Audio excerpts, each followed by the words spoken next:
મિત્રો, જો તમે પણ આઈપીઓ માં રોકાણ કરતા હોય તો તમારા મનમાં પણ એક સવાલ તો આવ્યો જ હશે કે કેવી રીતે આઈપીઓ માં અપ્લાય કરું કે મને પણ આઈપીઓ લાગી જાય અથવા પછી અલોટમેન્ટ મળી જાય. એટલે કે રોકાણકાર આઈપીઓ માં અપ્લાય તો કરતા હોય છે, પણ નસીબ ઉપર ડિપેન્ડ રહેતું હોય છે કે આઈપીઓ અલોટમેન્ટ મળશે કે નહીં. અમુક રોકાણકાર તો અલગ અલગ એકાઉન્ટમાંથી પણ અપ્લાય કરતા હોય છે, તેમ છતાં પણ રોકાણકારને એક પણ એકાઉન્ટમાંથી આઈપીઓ અલોટમેન્ટ નથી મળતું. તો આપણે આ વિડીયોમાં વાત કરીશું આઈપીઓમાં રોકાણ કરવાની સિક્રેટ ટિપ્સ વિશે, જેમાં એલોટમેન્ટમાં શેર લાગવાના પૂરેપૂરા ચાન્સ થઈ શકે છે એવું એક્સપર્ટ જણાવે છે. તો આ વિડીયોને તમે પૂરેપૂરો જોજો જો તમે પણ આઈપીઓમાં રોકાણ કરવાના શોખીન હોય તો. મિત્રો, વાત કરીએ જ્યારે કોઈ લોકપ્રિય આઈપીઓ બજારમાં આવે છે તો તેમાં રિટેલ રોકાણકારો તરફથી ભારે સંખ્યામાં અરજી કરવામાં આવે છે. માની લો કોઈ આઈપીઓમાં રિટેલ કેટેગરીમાં 20 ગણી સબસ્ક્રાઇબ થઈ જાય છે તો સામાન્ય રીતે દરેક રોકાણકારને શેર નથી મળી શકતા. આવા કિસ્સાઓમાં માન્ય અરજીની તક ગણવામાં આવે છે. જો માંગ વધારે હોય તો કમ્પ્યુટર આધારિત પ્રક્રિયા દ્વારા કેટલાક રોકાણકારોની પસંદગી કરવામાં આવે છે. આ જ કારણ છે ઘણીવાર રોકાણકારો આખી રકમ લગાવવા છતાંય એલોટમેન્ટથી વંચિત રહી જાય છે. એટલે કે કોઈ એવો જાણીતી કંપનીનો આઈપીઓ બજારમાં આવે ત્યારે રિટેલ રોકાણકાર વધારે ઉત્સાહિત હોય છે અને આઈપીઓમાં વધારે સબસ્ક્રિપ્શન જોવા મળતું હોય છે. એટલે કે રિટેલ કેટેગરીમાં 20 ગણી સબસ્ક્રાઇબ થઈ જાય તો સામાન્ય દરેક રોકાણકારને આઈપીઓ મળી શકતો નથી. આમાં કોમ્પ્યુટર આધારિત પ્રક્રિયા દ્વારા કેટલાક રોકાણકારોની પસંદગી કરવામાં આવે છે. આખી રકમ આપવા છતાં પણ અમુક રોકાણકારો આઈપીઓ અલોટમેન્ટથી વંચિત રહી જતા હોય છે. હવે વાત કરીએ કે કેવી રીતે અપ્લાય કરવું જોઈએ. એક્સપર્ટના અનુસાર એલોટમેન્ટની શક્યતા વધારવા સૌથી સરળ અને માન્ય રીતે પરિવારના સભ્યોના અલગ અલગ ડીમેટ એકાઉન્ટ ઓપન કરો અને પાન આધારિત ખાતાથી અરજી કરવી જોઈએ. જો પતિ પત્ની, વયસ્ક બાળક અથવા અન્ય પાત્ર પરિવારજન પાસે અલગ અલગ ડીમેટ ખાતા છે તો બધા પોતપોતાના નામના આઈપીઓ માટેની અરજી કરી શકે છે.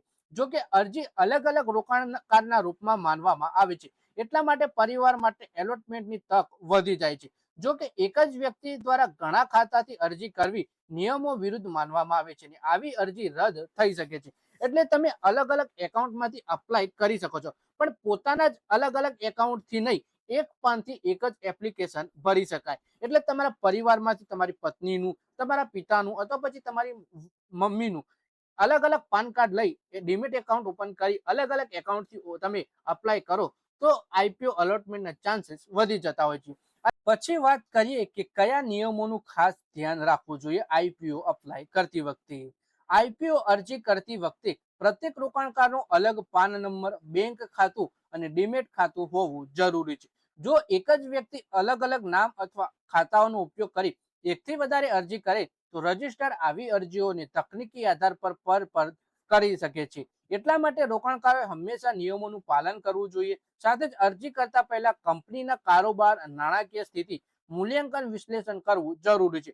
કારણ કે માત્ર એલોટમેન્ટ મળવું જ સફળતાની ગેરંટી નથી. એટલે કે એક વ્યક્તિ પાસેથી એક જ એપ્લિકેશન કરવી, અલગ અલગ વ્યક્તિના અલગ અલગ પાનનો ઉપયોગ કરી તમે એકથી વધુ અરજી કરી શકો છો, પણ એક વ્યક્તિએ એક જ અરજી કરવાની રહેશે.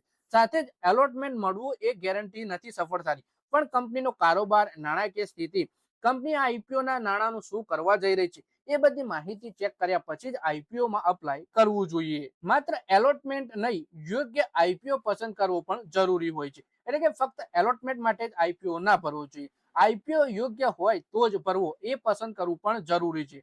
બજાર નિષ્ણાંતોનું માનવું છે કે રોકાણકારોએ માત્ર લિસ્ટિંગ ગેઇન ની લાલચમાં આવીને અરજી ના કરવી જોઈએ.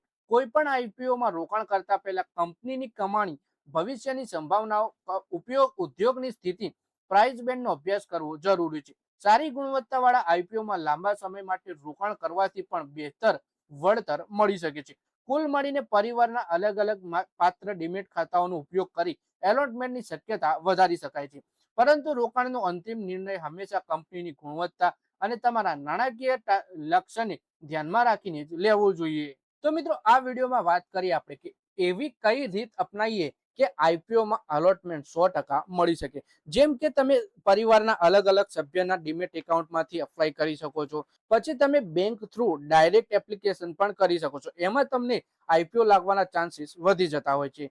સાથે જ મિત્રો વાત કરી કે આપણે ફક્ત આઈપીઓ અલોટમેન્ટ જ મળવું એ યોગ્ય નથી. પણ કંપનીની ડિટેલ ચેક કરવી, જેમ કે કંપનીની નાણાકીય સ્થિતિ, આઈપીઓના નાણાંનું કંપની શું કરવાની છે, આઈપીઓમાંથી આઈપીઓ લાવવાનો કંપનીનો ઉદ્દેશ્ય શું છે અને કંપનીના આગામી પ્લાનિંગ શું છે, એ બધું ચેક કર્યા પછી જ આપણે આઈપીઓમાં યોગ્ય લાગે તો જ અપ્લાય કરવાનું રહેશે.